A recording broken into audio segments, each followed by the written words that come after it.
ensemble faire une petite initiation sur le comment je peux mettre en place cette pédagogie dans ma classe. Je vais devoir montrer des choses, les rendre visibles pour mes élèves, mais je vais aussi avoir besoin de rendre visible ce qui se passe ici, dans la tête de mes élèves. Donc, essayer d'expliciter une série de choses. Les objectifs de la leçon, les étapes par lesquelles passer pour réaliser des tâches, les démarches, etc. Une combinaison de comportements. On va voir ensemble qu'il y a toute une série de gestes professionnels concrets qui s'apprennent et qui se développent, notamment via la formation. À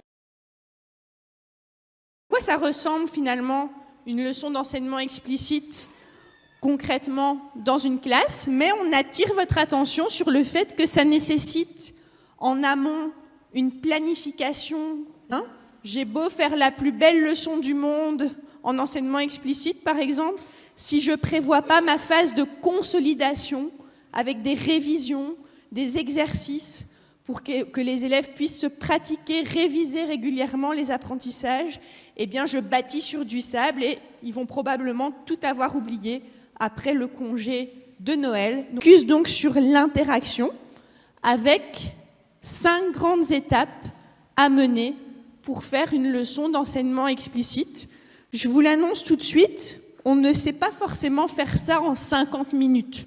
Ça va être souvent plus long et on va avoir besoin de plusieurs périodes pour faire une leçon d'enseignement explicite. Ça n'est pas l'enseignement traditionnel non plus, c'est vraiment quelque chose où l'élève va aussi être actif. Donc,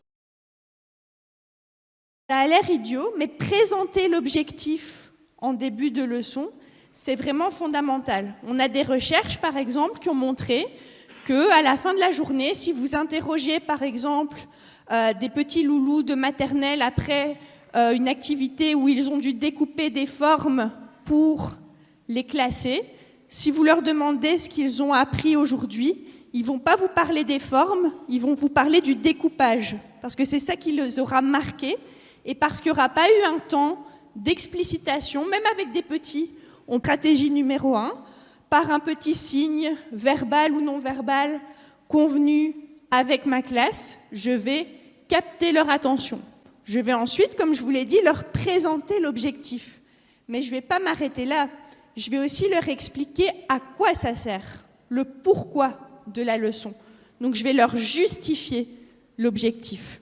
Par exemple, si ma leçon c'est sur la multiplication écrite, je vais expliquer aux enfants à quoi ça va leur servir d'être capables de faire des multiplications écrites.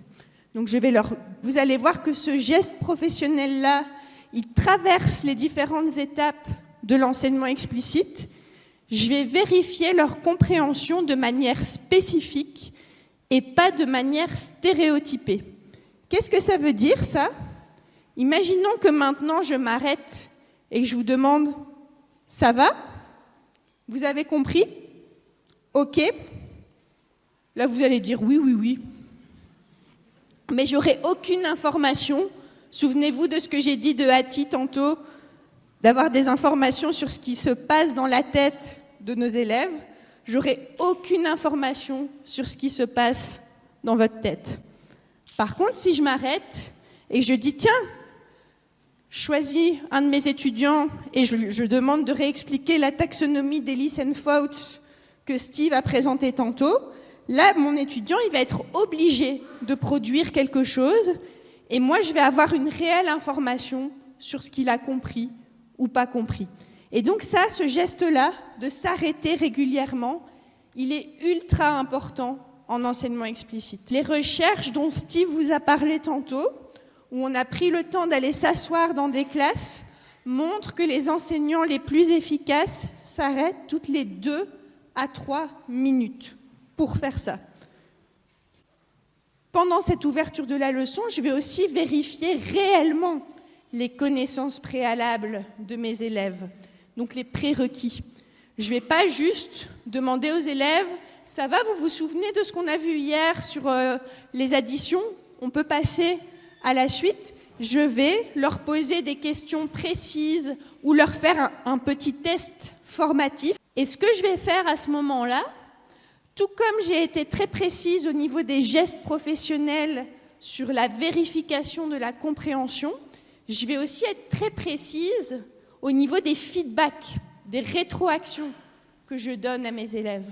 Lui expliquer pourquoi il a réussi ou pourquoi il a échoué. C'est ce qu'on appelle un feedback spécifique qui porte sur le processus et pas juste sur la réussite ou non d'une tâche. Et si ça ne va pas, je réenseigne.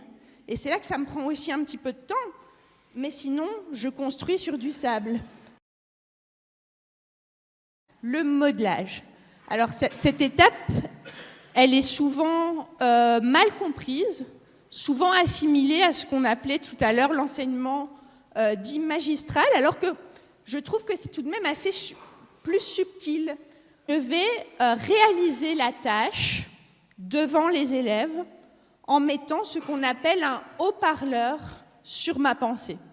Donc, imaginons que je veux enseigner à mes élèves l'inférence en lecture, aux petits loulous de maternelle, et que je leur dis, tiens, maman sort dehors, elle ouvre son parapluie, quel temps fait-il? L'enfant doit me répondre, il pleut. C'est pas écrit, il pleut dans le texte. C'est ce qu'on appelle une inférence. On ne peut pas apprendre ce genre de choses par la découverte de manière naturelle. On a besoin qu'un enseignant nous le montre. Et donc, un texte que je vais projeter au tableau et je vais le lire devant les élèves en produisant moi-même des inférences. Je fais la tâche à haute voix devant les enfants en verbalisant les étapes par lesquelles je passe et en me posant des questions et vraiment en partageant finalement, c'est ça qui est assez intéressant, en partageant mon raisonnement avec eux. Vous allez leur partager une manière de faire parce que c'est l'ensemble des élèves que l'on veut voir réussir. On va faire la pratique guidée parce que souvent on pense que le modelage est l'étape la plus importante de l'enseignement explicite, mais en fait pas du tout. L'étape la plus importante, c'est la pratique guidée. C'est le moment où mes élèves vont pratiquer ensemble et avec mon aide, avec ma supervision active, ils vont réaliser des tâches similaires à celles que je viens de leur montrer durant le modelage. La première façon de faire, qui est la plus simple, que j'appelle souvent la pratique guidée collective, imaginons ici que je vous aurais montré comment faire une inférence ou, changeons un petit peu d'exemple, imaginons que je vous aurais montré étape par étape comment résoudre un calcul écrit au tableau. Eh bien, ce que je pourrais faire, c'est de choisir au hasard l'un d'entre vous et de lui demander de venir me refaire un calcul écrit au tableau, d'en faire un autre, un nouveau, ou, dans mon premier exemple, choisir quelqu'un au hasard et dans le même texte qu'on continue à lire, lui demander de me produire à son tour une inférence. Alors, choisir au hasard, c'est un autre geste professionnel important en enseignement explicite. On va préparer nos élèves en leur expliquant que justement, dans la classe de monsieur ou madame, madame va choisir régulièrement, elle va s'arrêter et elle va choisir, dans un petit pot par exemple, avec les prénoms des élèves, elle va choisir qui doit répondre à sa question.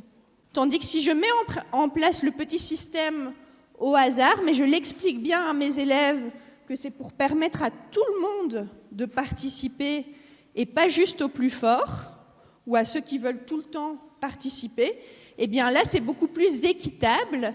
Et en plus de ça, je leur inculque aussi qu'ils ont le droit de se tromper. Parce que je vous pioche peut-être, mais si tu ne sais pas répondre, c'est pas grave. On va demander à un copain, puis tu réexpliqueras. Et si en plus de ça, le copain, il ne sait pas non plus, ben ça veut dire qu'en fait, c'est moi qui dois réenseigner. Modalité possible, et on peut combiner les deux modalités en pratique guidée, et l'enseignement réciproque. On a toujours avec mon histoire de calcul écrit, par exemple, je vais mettre mes élèves par deux, leur donner une feuille avec 2 calculs écrits dessus, Et l'élève A va réaliser la multiplication A devant son copain, mais en verbalisant ses étapes, ses stratégies. Souvenez-vous, il va faire finalement le mini-prof de l'autre. Et puis on change. L'élève B va faire le calcul B devant son copain en verbalisant ses démarches. Et ils peuvent aussi s'aider l'un l'autre. Et pendant ce temps, je circule dans la classe activement et je vais voir un petit peu, vérifier la compréhension, donner des feedbacks, donner de l'aide à mes élèves. Donc normalement, à la fin de cette étape-ci, pratique guidée, je fais passer un petit test formatif qui n'est pas forcément très long à mes élèves, qu'ils réalisent de manière individuelle, et ceux qui ont 80% vont passer en pratique autonome.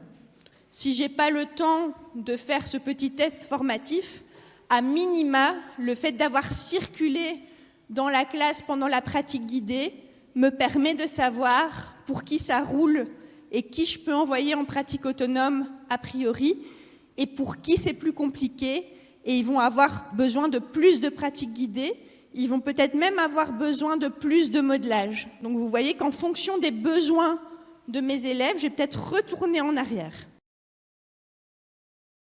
Autonome, comme son nom l'indique, l'élève va pratiquer de manière autonome ce qu'il aura appris lors des étapes précédentes.